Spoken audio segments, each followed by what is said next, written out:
I think it's important on Father's Day weekend for me to put out an edition for the weekend for the podcast because I want to tell future clients, listeners, past clients what Father's Day means to me. Father's Day to me, and I do not like celebrating occasions. I ignore my birthday. I try very hard not to even celebrate my individual religious holidays just because I don't like the aggrandizement, the pageantry, the ceremony of it. But for some reason, this year in particular, Father's Day just really got to me.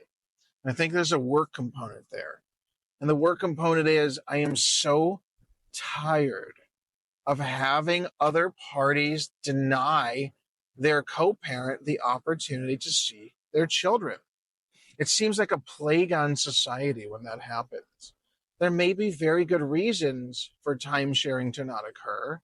Maybe somebody has recently had 3 DUIs and now they want to drive the kid intoxicated. Sure, those are clear and obvious reasons that should not be taken lightly and must be taken seriously.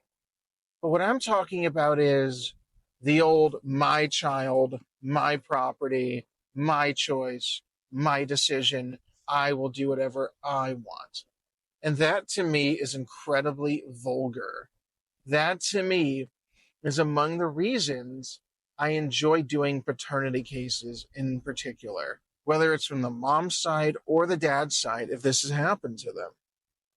Typically, there's one parent who desperately wants to see their child, and there's another parent who will move mountains, climb Everest, the Himalayas, whatever, in order to ensure that the other parent has nothing, has no time with their kids. And that is just unfathomable because they may think that they're winning some victory against the other person because they had a breakup. What really is happening is they're creating a defeat for their child. They're creating a scenario where the other parent is being pushed away, maybe even permanently. The other parent will now have less to contribute to that child's life, their development.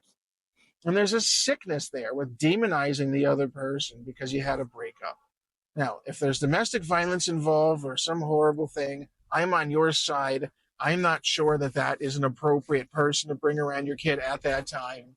Sure, there are always exceptions and extenuating circumstances. Please do not misunderstand me. From my perspective, being a father means that you love your child, even if you do not get to see them, or being a mom, I'm sure it's the same way. You love your child, even if you don't get to see them, to the very depths and core of your soul. And that love never goes away. You never stop thinking about your kids.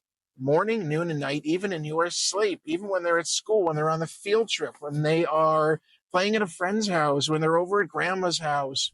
You always think about their safety. You always wonder if they are comfortable, okay, well fed, safe, protected, if they've watched too much television, if they've eaten the right foods. These thoughts never, ever go away.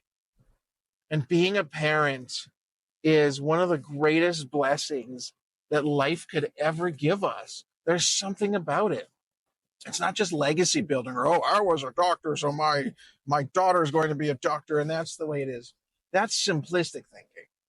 There's something about the fact that you're cultivating a family, you're building a family, you're creating memories, you're creating these sorts of parental friendships with your children. I'm not saying you're their BFF and that you don't have to be a disciplinarian, but you're creating this familiarity. You are the one in charge of creating what your definition and their definition of family is and will ultimately be.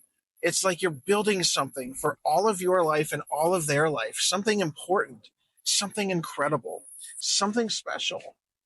And to deny the other parent that opportunity to contribute, to teach, to guide, to share money, to share clothes, to share food, to share family, to share wisdom, to share all of those things, to me, seems like an act of sabotage for a minor child.